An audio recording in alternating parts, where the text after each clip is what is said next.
In this video, we're going to talk about using hyaluronic acid, sodium hyaluronate as a hydrating serum, and basically how to make your own. So on the board, I have the formula, and I have the types of hydrosols that you can choose to use. And I'm going to do this first before I go in and explain the difference on why you would choose which one you would choose. I want to make it so that you see how simple it is. When somebody says, oh, I'm going to make my own serum, you automatically have a panic attack thinking this is going to be really complicated and I'm going to have a hard time doing it. And that's not the case at all. Over here we have the formula. You need your measuring spoons. I get these on Amazon. Okay, and these measure, you remember when your mom or your grandma said you need a drop, a pinch,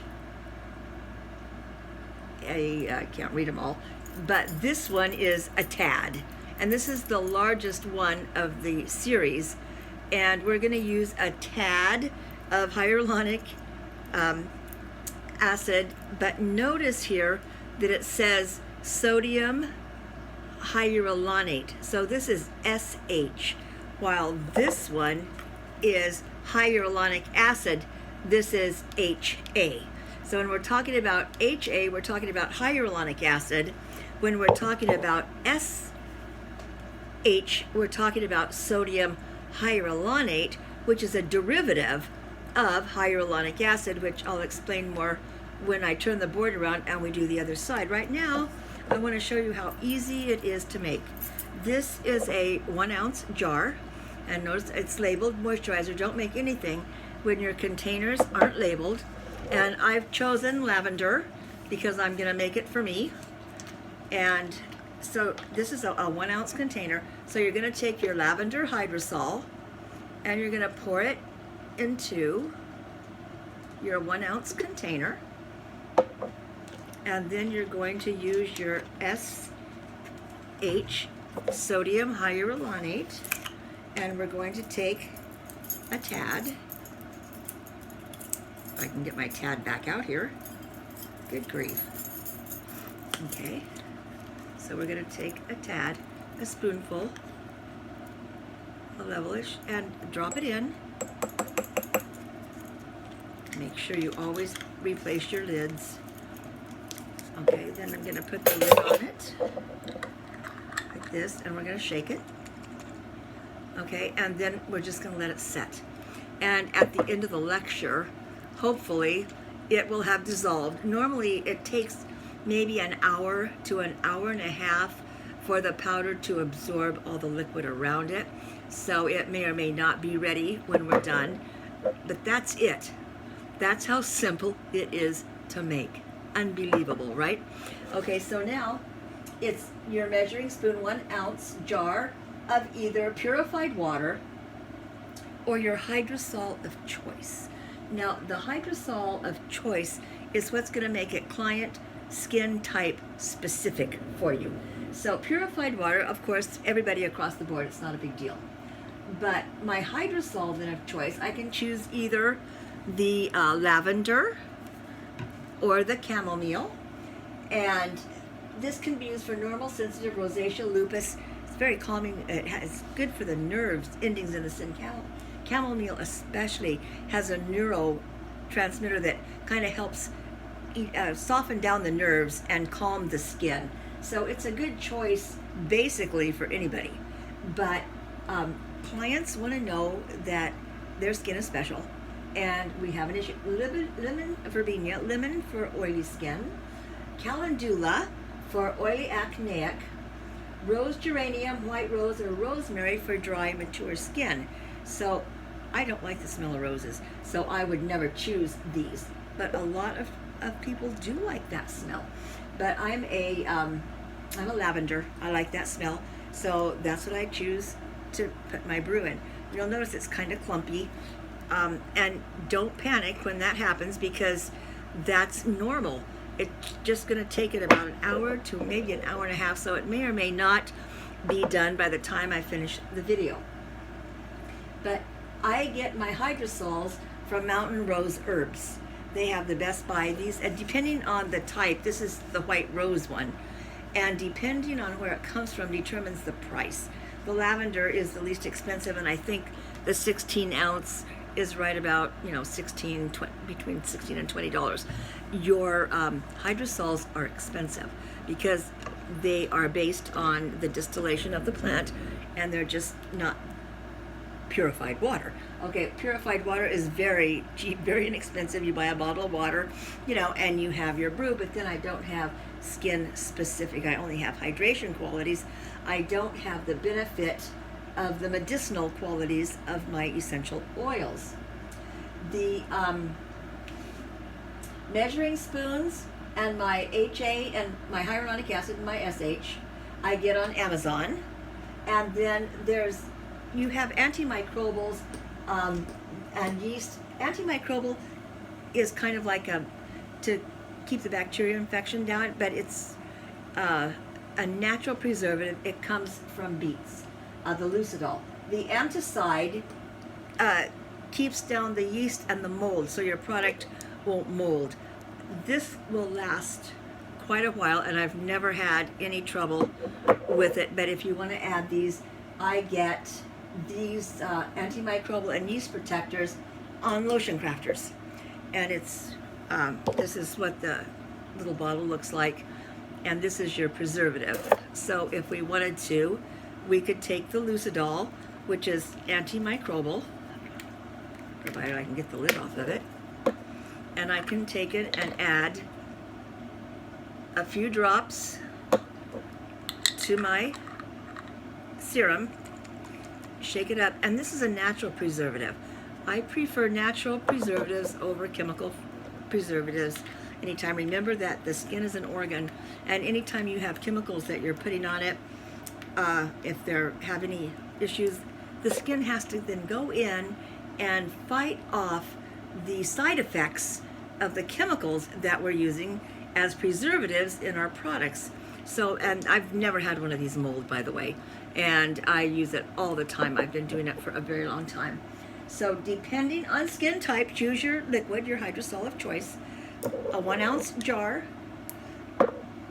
So 1 ounce of your hydrosol and a tad of either HA or SH.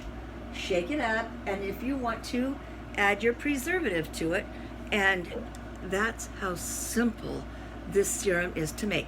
Now remember, it's negatively charged, okay? So the skin will have no trouble absorbing it. Now I'm going to turn the board around, and we're going to talk about the differences between HA and SH. Okay. So when we come over here now to this, and I'm going to try to keep the glare off of what we're looking at too, which is not going to be easy, I'm sure.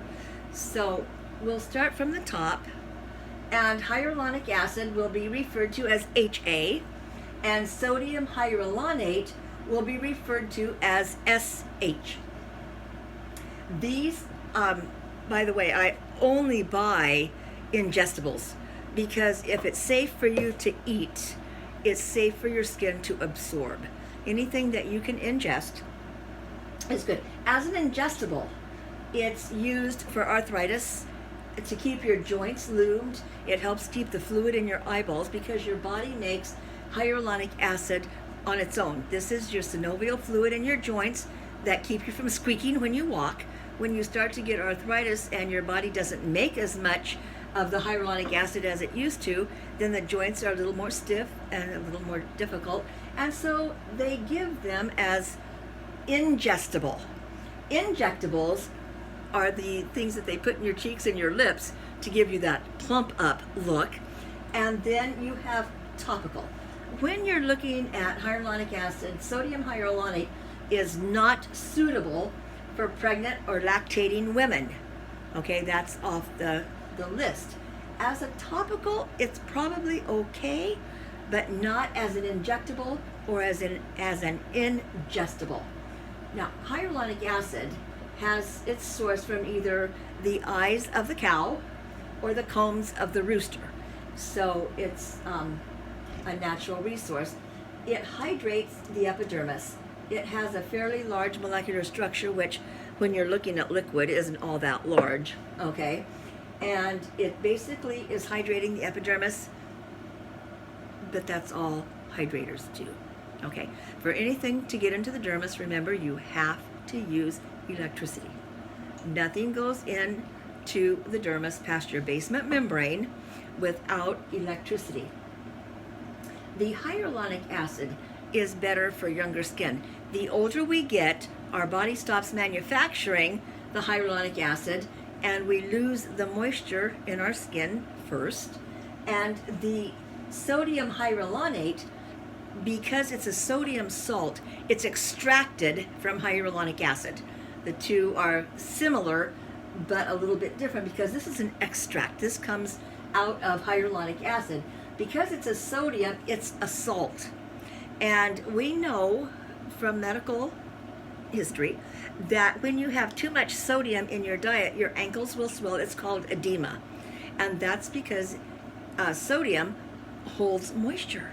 Okay, so when you have sodium hyaluronate, you have hyaluronic acid too. They're what we call water magnets. And that means it's going to pull moisture into the molecule. The problem comes when we're using it pure like this, and there's no other creams in it. If you don't apply an external moisture of water, then there's no moisture in the air in California for this to pull moisture into the skin, so it will pull it up out of your skin, leaving you dry and flaky on the other side. And you're going like, I thought she said this was going to hydrate my skin, so why am I dry and flaky? If you're in a humid environment like the East Coast or Hawaii, okay, where there's a lot of humidity in the air, this is going to work 24/7, so you'll be hydrated. But most cosmetics are not manufactured for the East or the West Coast. It's not for an arid climate, it's not for a humid climate. So most manufacturers, when you have a cream type moisturizer, have the PPG and the PEG in there, both of them together, along with the hyaluronic acid, surrounded by a oil and water molecule, the emulsion base, so that it has moisture to draw from, because most of your clients aren't going to want to their face, 3 or 4 times a day. So to keep them from having the adverse effect, you'll take, after you've mixed this, you can take half of this and half of a regular traditional moisturizer, mix them together and stir them up, and now you have a cream base, but it has a whole lot more hydrating quality than just, because we've added all this to it, and we're not just using what tiny bit the manufacturer added to our product. The extraction, the sodium hyaluronate, has allergy information that comes with it. If you're allergic to birds, feathers, or egg, you could have an allergic reaction. And I have used this for many years, several years, maybe 4 or 5 years now, doing this.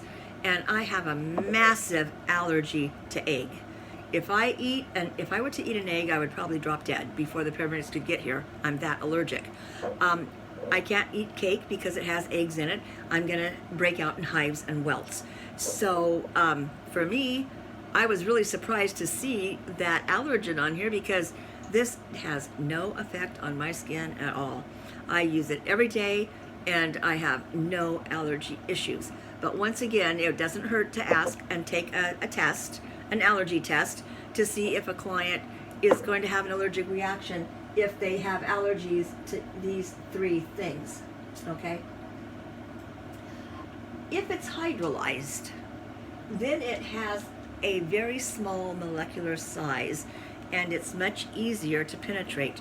I have never seen the word hydrolyzed on any of my product, so I'm going to assume that it is not hydrolyzed, or it would say hydrolyzed sodium hyaluronate. When it's hydrolyzed, it means that it has gone through another chemical process. Now, one chemical process is extracting my sodium hyaluronate out of my hyaluronic acid. I'm taking it out, okay? But the next chemical process then is hydrolyzing it, which means it's been chemically decomposed to a smaller molecular size, making it even easier for the skin to absorb.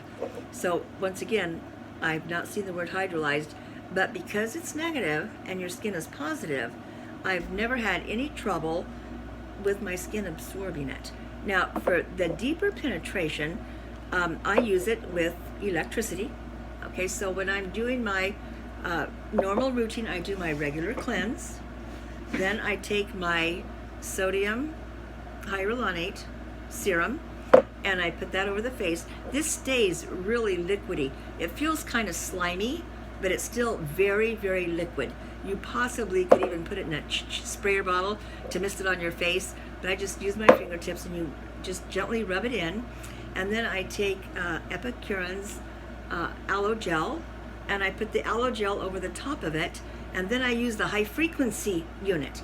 Now, remember, or if you had electricity yet, not sure where you are in your educational thing, but the high frequency unit liberates ozone gas. Of its own, the high frequency does not emit a positive or negative current like the galvanic does. High frequency is an oscillating current, so it doesn't produce either a positive or a negative effect. However, because it releases ozone, nitrous oxide and ozone gas, and those are negative, as those gases are emitted out of the electrode onto the skin, I have that push it away. Remember, if this is negative and this is negative, it's going to push it in.